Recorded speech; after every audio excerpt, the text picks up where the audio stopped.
মায়ের দোয়া এমন দোয়া কখনো ফিরে না। গুলি মারলে গুলি মিস হয়, ড্রোন হামলা করলে মিস হয়, ব্যালিস্টিক ক্ষেপণাস্ত্র মারলে মিস হয়, অ্যাটম বোমা মারলে মিস হয়, মায়ের দোয়া মিস হয় নাকি? কথা কন, বিশ্বাস হয়? একটু সন্দেহ সন্দেহ লাগে? Any confusion, any doubt? লা শাক্কা ফি, কোনো সন্দেহ নাই, লা রাইবা ফি, চিল্লায় কোন ঠিক কি না?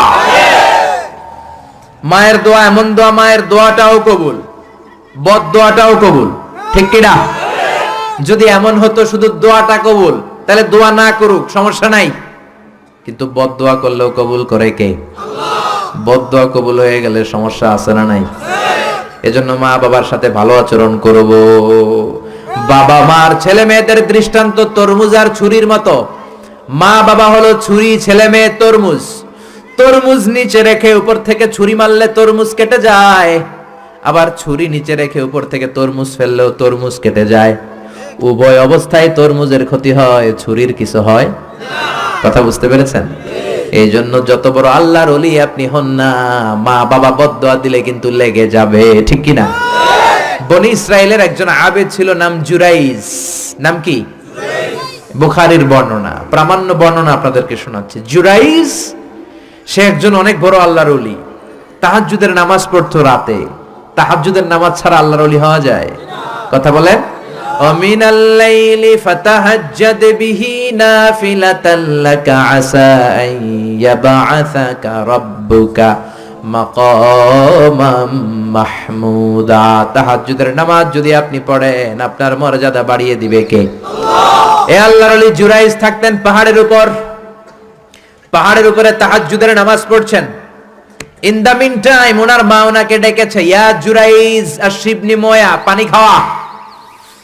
জুরাইজ মনে মনে ভাবে, হায় হায়, নামাজের মধ্যে দাঁড়ালাম, এখনই মায়ের তৃষ্ণা লাগলো, কি করব? মায়ের ডাকে সাড়া দেব নাকি নামাজ চালিয়ে যাব? জুরাইজ মনে মনে ভাবে, কিছুক্ষণ পরে যে মাকে পানি খাওয়াবো, আগে নামাজটা পড়ি। কিছু সময় পর তার মা আবার ডাক দিল, ইয়া জুরাইজ। জুরাইজ আবার বিপদে পড়ে যায়, হায় হায়, কি করব? নামাজ পড়বো নাকি মারে পানি খাওয়াবো? আবার সিদ্ধান্ত নিল, না না, নামাজটা শেষ করে যাব। তিনবার ডাকার পরে জুরাইজ নামাজের কারণে মায়ের ডাকে সাড়া দেয় নাই। মায়ের মনের মধ্যে দুঃখ লেগেছে, মা তার মনে কষ্ট পেয়েছে। মুহূর্তের মধ্যে মা দুইটা হাত তুলে আল্লাহর কাছে বদদোয়া দিয়েছে, কবুল করে নিয়েছে কে? ওই যে বলছি, মায়ের দোয়াও কবুল, বদদোয়াও। এটা কি মুফাসসিরে কোরআন নাকি হাফেজ না মাওলানা না আল্লাহর ওলি, ইট ডাজন্ট ম্যাটার, ওইটা কোনো বিষয় না। দোয়া করলেও কবুল, বদদোয়া তো কবুল, চিল্লায় কোন ঠিক কি না? উনি দোয়া করলেন, আল্লাহুম্মা লা তুমিথু ইল্লা আন তুরিয়াহুল মুমিসাত। ও আল্লাহ, তিনবার ডাকলাম, পানি খাওয়ালো না, আমার মনে বড় দুঃখ লেগেছে। আল্লাহুম্মা লা তুমিথু ইল্লা আন তুরিয়াহুল মুমিসাত, আমি বদদোয়া দিলাম, বেশ্যা নারীর ফিতনায় না ফেলে জুরাইজকে মরণ দিও না। কবুল করে নিল কে? আল্লাহ। মা দোয়া করছে, আল্লাহ আমার ছেলেরে তুমি বেশ্যা নারীর ফিতনায় ফেলে দিও। ঠিক তার 3 দিন পরে এক বেশ্যা নারী এসে তার দরজায় নক করতে শুরু করছে। তাহাজ্জুদের নামাজের পর জুরাইজ দরজা খুলে দেখে এক বেশ্যা নারী। বেশ্যা নারী বলে, দেখো আমি কত সুন্দরী, অনন্যা, সুস্নিগ্ধা, প্রিয়ংবদা, সুহাসিনী, সুকেশিনী, সুভাসিনী, অসূর্যম পশা, কাক পক্ষীও টের পাবে না, কেউ জানবে না তুমি আমার সাথে অপকর্ম করো। আল্লাহর ওলি জুরাইজ বলে, খবরদার, ওয়াল আয়াযু বিল্লাহ, আমি একজনকে ভয় পাই, তিনি কে? আল্লাহরে যারা ভয় পায় তাদের দ্বারা এই কাজ করা সম্ভব না, দূর হয়ে যা। আল্লাহর ওলি জুরাইজের সাথে সুবিধা করতে না পেরে বেশ্যা পাহাড় থেকে নেমে যায়। নেমে দেখে পাহাড়ের নিচে রাখাল শোয়া। রাখাল ঘুম থেকে উঠিয়ে বেশ্যা বলে, আমি কত সুন্দরী দেখো। রাখাল মনে মনে কয়, পাইছি তোরে। রাখাল আর বেশ্যা মিলে অপকর্ম করে জিনায় লিপ্ত হয়ে যায়। গভীর রাতে দুইজন জিনা অপকর্ম করে, ব্যভিচার করে, আর ব্যভিচারের ফসল হিসেবে ওই বেশ্যা নারীর পেটের ভিতরে কিছুদিনের মধ্যেই সন্তান দিয়ে দেয় কে? দিন গড়িয়ে রাত আসে, মাস যে বছর আসে, 3 মাস যাওয়ার পর বেশ্যা নারীর পেটটারে উঁচা করে দিছে কে? এবার এলাকার লোকেরা ধরেছে, তুই তো বিয়ে করস নাই, পেটে বাচ্চা আসলো কেমনে? You didn't get married, from where did you get the baby? তোমার বিয়ে হয় নাই, তোমার হাজবেন্ড নাই, তোমার পেটে বাচ্চা আসলো কেমনে? বেশ্যা বলে, বাচ্চার বাবা হচ্ছে ওই আল্লাহর ওলি জুরাইজ। জুরাইজ আমার সাথে অপকর্ম করেছে রাতের আধারে, কেউ দেখে নাই। সবাই মিলে জুরাইজরে ধরো, এটা ভণ্ড। কথাটা হাসানা মিসা? কত পার্সেন্ট মিসা? সবাই কয় হায় হায়, এতদিন ভাবতাম আল্লাহর ওলি, এখন দেই ভণ্ড। দিনের বেলা তুমি জুব্বা পরো, তোমার কাছে পানি পড়ার জন্য যাই, আর রাতের বেলা অপকর্ম। আজকে তোর ভণ্ডামি ছুটামো। উপর মে পাক সাফ, আন্দার মে খালাত মালাত। উপর দিয়া তুমি অনেক ভালো জুরাইজ, ভিতরে তোমার এত গোলমাল। উপর দিয়া ফিটফাট, ভিতর দিয়া সদরঘাট। আজকে তোর সদরঘাট বের করো। সবাই লাঠি ছোটা নিয়ে তার গির্জা ভাঙতে গিয়েছে। গির্জা ভেঙে মাটির সাথে মেসাকার। কলার ধরে টেনে হিচড়ে জমিনে নামানোর পরে জুরাইজ বলে, কি অপরাধ করলাম ওইটাই তো কইলি না, মারস কেন? কয় তুই একটা ভণ্ড। তুই কি?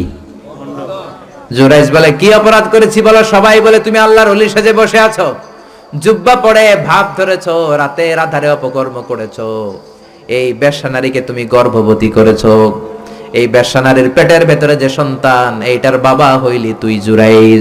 জুরাইজ কয়, খাইছে? কি বিপদে বললাম, আমি তো চিনি নাই বেশ্যাকে। জুরাইজ বলল, ঠিক আছে, কি করবা? সবাই কয়, তোর ডেথ পেনাল্টি, মৃত্যুদণ্ড। কি দণ্ড? যুগে যুগে মৃত্যুদণ্ড আছে না নাই? মৃত্যুদণ্ড। এখনই তোমার শিরোচ্ছেদ করা হবে। জুরাইজ বলে, ঠিক আছে, শিরোচ্ছেদ করবার সমস্যা নাই। শিরোচ্ছেদ করার আগে 2 রাকাত নামাজ পড়ার অনুমতি দাও। কয় রাকাত?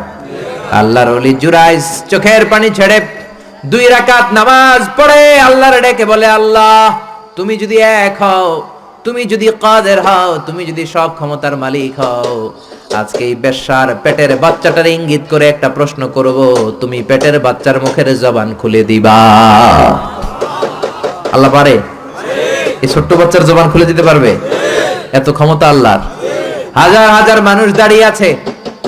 2 রাকাত নামাজের পর জুরাইজ বেশ্যারে ডেকে বলে, বেশ্যা দিকে আয়, তোর পেটের বাচ্চার বাবাকে। কয়, আননে। জুরাইজ কয়, সর্বনাশ। এবার বলে, আরো কাছে আয়। কাছে আসার পরে বেশ্যার পেটের দিকে ইঙ্গিত করে পেটের বাচ্চারে ডেকে বলে, কুলমান হুয়া আবুক, তোমার বাবাকে বলো। সবাই হাসে। সবাই কয়, পেটের বাচ্চা, 3 মাসের বাচ্চা, এটা তো মানুষই হয় না, এটা এখন রক্ত মাংসে ছোট্ট একটা গোশতের টুকরো, এটা কথা বলবে কেমনে? জুরাইজ ডেকে বলল, পেটের বাচ্চা, তুমি যদি এক আল্লাহর আদেশে মায়ের পেটে এসে থাকো, তোমারে প্রশ্ন করব, তুমি উত্তর দাও। মান হুয়া Abu, who is your father? তোমার পিতাকে? হাজার হাজার মানুষকে তাজ্জব করে বেশ্যার পেটের ভেতর থেকে মানুষের মতো আওয়াজ আসতে শুরু করলো। পেটের ভেতর থেকে ছোট্ট বাচ্চা বলে, আনতাল আস্তাবি, আপনি আমার বাবা নন। ওই যে সিপাহি দাঁড়ায় আছে, আর রাই হুয়া আবি, ওই রাখাল হলো আমার বাবা। আল্লাহু আকবার। সবাই বলে, জুরাইজ তুমি তো ভণ্ড না, আসলে আল্লাহর ওলি, আমাদেরকে মাফ করে দাও, তোমার গির্জা আমরা স্বর্ণ দিয়ে বানায় দেব। জুরাইজ বলে, স্বর্ণ দিয়ে বানানোর দরকার নাই, মাটি দিয়ে বানায় দিলেই চলবে। ও মিয়া, এত বড় আল্লাহর ওলি, উনিও মায়ের বদদোয়া থেকে রেহাই পায় নাই। বুঝতে পেরেছেন? মায়ের বদদোয়ার কারণে অপদস্থ হওয়া লেগেছে। চিল্লায় বলেন ঠিক কি না? এজন্য কত বড় নেয়ামত যে আমাদের ঘরে আছে আমরা নিজেরা চিনি না। হাদিয়া দিবেন আগে আম্মারে দিবেন, বেতন পেলে আগে মায়ের হাতে দিবেন, বাবার হাতে দিবেন, আপনার জীবনটারে উজালা করে দিবে কে? কি রহমত, কি বরকত, কি নেয়ামত।